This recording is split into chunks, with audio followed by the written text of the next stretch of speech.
Sharing is caring. दोनों भाई नाश्ते की टेबल पर बैठे थे। प्रियंका, मेरा नाश्ता कहाँ है? भाभी, मुझे भी ऑफिस के लिए लेट हो रहा है। इस पर प्रियंका किचन में से दोनों के नाश्ते की प्लेट्स लेकर बाहर आती है। लो भाई, आप दोनों का नाश्ता। किसी को भी 1 मिनट का सब्र नहीं है। ये प्रियंका का ससुराल है, जहाँ कोई औरत ना होने की वजह से शादी वाले दिन से ही घर के साथ दोनों भाइयों की जिम्मेदारियां प्रियंका संभाल लेती है। दोनों भाई शांति से नाश्ता कर रहे होते हैं कि अंकुश अपने भाई की प्लेट से पराठे का एक टुकड़ा उठा लेता है।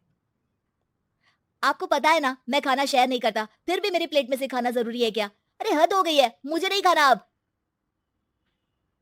अंकुर गुस्से में नाश्ता छोड़कर टेबल से उठ खड़ा होता है। अरे, ये कैसा बिहेवियर है अंकुर? एक टुकड़ा ही तो है। एक हो या आधा, मुझे भूख लगी है तो ये सिर्फ मेरा ही है। उसे भी किसी के साथ शेयर करने बैठा तो भूखा नहीं रह जाऊंगा। अरे बाबा ठीक है, अब इस पर भी लड़ाई। दूसरा बना देती हूँ, पर प्लीज ऐसे खाना बीच में छोड़कर मत जाओ। इससे अन्न का अपमान होता है। ओ प्लीज भाभी, ऐसी कोई चीज होती ही नहीं है। आपके पास पैसे हैं, खरीदो और खाओ। अगर नहीं खाया जाए तो फेंक दो। अरे दुनिया में सब यही करते हैं।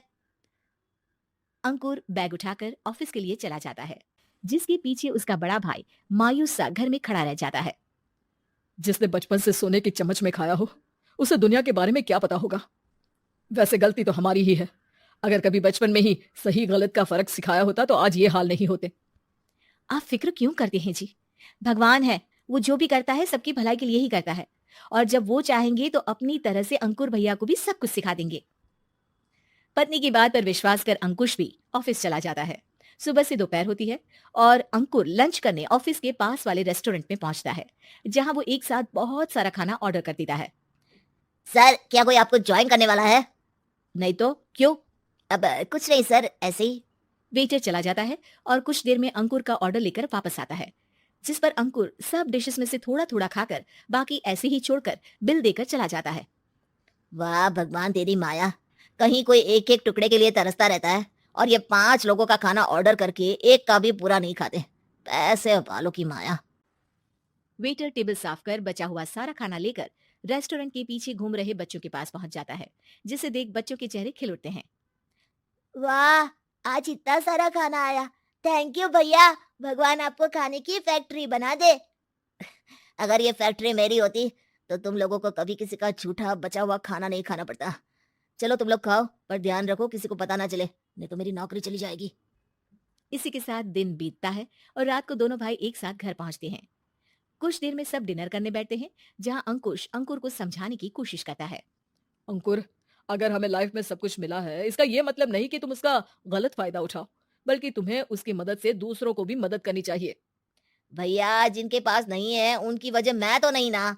और ऐसे बहुत लोग हैं जिनके पास सब कुछ है। इसलिए अगर मैं एक इंसान कुछ नहीं करूंगा तो कोई फर्क नहीं पड़ने वाला। तुम्हारे भैया बस एक चीज समझाना चाहते हैं कि जिस चीज की हमारे पास कमी नहीं है, उसे बर्बाद करने से अच्छा है कि लोगों के साथ शेयर करें। इससे हम सिर्फ सामान नहीं, खुशियां भी बांटते हैं, और इसमें तुम्हारा ज्यादा कुछ तो जाएगा नहीं। भैया भाभी की बात सुन अंकुर कुछ बोले बिना उठकर चला जाता है। इसी तरह दिन बीतते रहते हैं, जिसमें अंकुश और प्रियंका कोशिश तो बहुत करते हैं, पर अंकुर पर किसी भी चीज का कोई असर नहीं पड़ता। एक दोपहर अंकुर सैंडविच खाते हुए सड़क के किनारे चल रहा होता है। तभी उसकी नजर आइसक्रीम वाले पर पड़ती है और वो सैंडविच सड़क किनारे फेंक आइसक्रीम खरीदने पहुंच जाता है। अब इसे कहते हैं जिंदगी का सुख। जैसे ही अंकुर आइसक्रीम लेकर पीछे मुड़ता है तो एक आदमी को सड़क से वही सैंडविच उठाते हुए दिखता है। वो आदमी बहुत कमजोर, गरीब, जैसे बहुत दिनों से खाना ना खाया हो वैसा लग रहा था। अंकुर उसके पास जाकर खड़ा हो जाता है। उसे देखकर आदमी सैंडविच अंकुर की तरफ कर देता है। आपको भी खाना है क्या? क्या हम इसे आधा आधा कर ले? मुझे बहुत भूख लगी है। वो मेरा ही झूठा सैंडविच है, तुम दूसरा खरीद कर क्यों नहीं खा लेते? इसे क्यों खा रहे हो?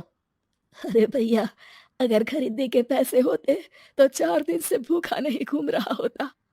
हैं? क्या तुमने 4 दिन से कुछ नहीं खाया, फिर भी इस आधे सैंडविच को मेरे साथ बांटने के लिए तैयार हो गए? क्यों?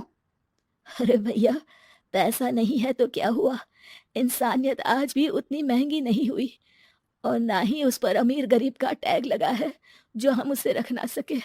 पर अफसोस, आजकल लोगों के अंदर पोषण, खून या विटामिन से ज्यादा इंसानियत की कमी होने लगी है। आदमी की बातों से अंकुर को समझ में आ जाता है कि वो आज तक कितना गलत काम करता आ रहा था। इसके बाद से वो अपनी किसी के साथ शेयर नहीं करने और खाने को बर्बाद करने वाली आदत को छोड़ देता है।